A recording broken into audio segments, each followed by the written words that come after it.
We received the leadership from our sisters in Africa, as this year the COP28 will be in the MENA region in Dubai. We are building a legacy which started in Africa and now in the MENA region, and we are looking forward to hand it over to the coming region. نحن النسويات المناضلات في العالم العربي، نحن هنا في السعودية في الرياض مجتمعات أولاً للنقاش وللحوار ولتكريس كذلك العلاقة مع أخواتنا في المنطقة الإفريقية. هو في الحقيقة مناسبة لا يمكن لنا كنساء أن نغفل عنها وألا ننتهزها لإسماع أصواتنا كنساء من العالم العربي، من المنطقة العربية، نساء همهن كذلك كل ما يتعلق بالمناخ وحرصهن الشديد على أن يكن في قلب الحدث. I think there's a significant need to better integrate gender considerations into policies and strategic plans across mitigation, adaptation, loss and damage, as well as transition efforts.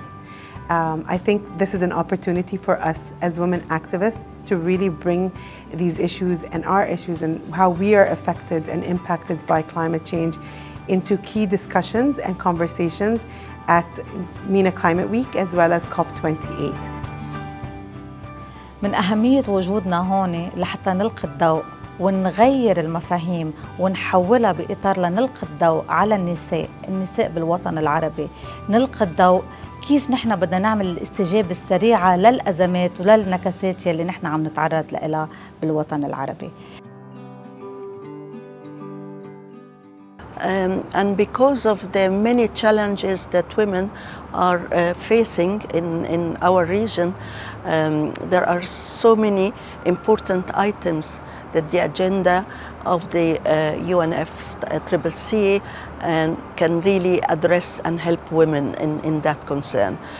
For instance, when we're talking about women losing their source of income or their survival on agricultural land, I think the whole just transition can look into that.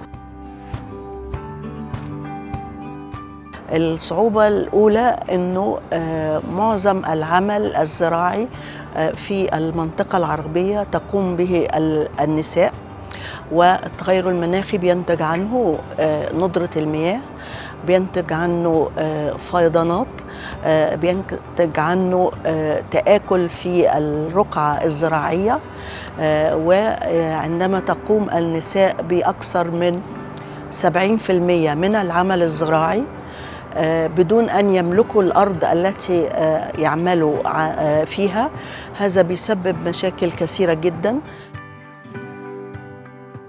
We as women have seen firsthand the impacts of climate change, and I think what's so important is that we bring that knowledge to the table and we discuss that with the policymakers and really try to integrate that as we see firsthand the effects and the impacts of climate change.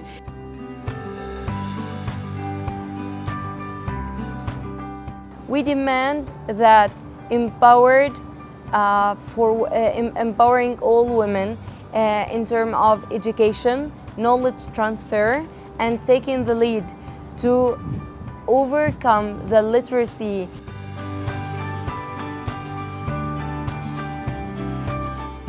We demand for most inclusive and empowered representation for women coming from marginalized communities to take the lead and move forward to achieve more climate justice implementations and policies on the ground. I think that we've been fed up with the notion that countries can only get rich and can only have development if they have fossil fuels.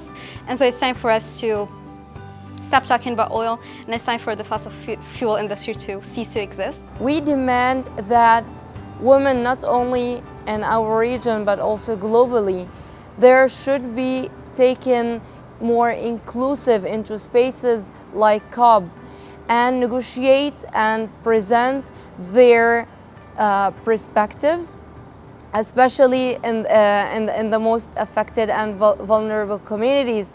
My third demand is for young people like me to be engaged in conversations that surround climate change. We cannot talk about solving a crisis that affects the whole world if the whole world is not involved. And by the whole world, I mean indigenous people, civil society, women, young people, people who are actually affected. They're not there when you're talking about COP or negotiations. And so more inclusive decision-making processes. We as women demand the green economy and circular economy that can empower women and enable them to take the lead in their communities and also globally.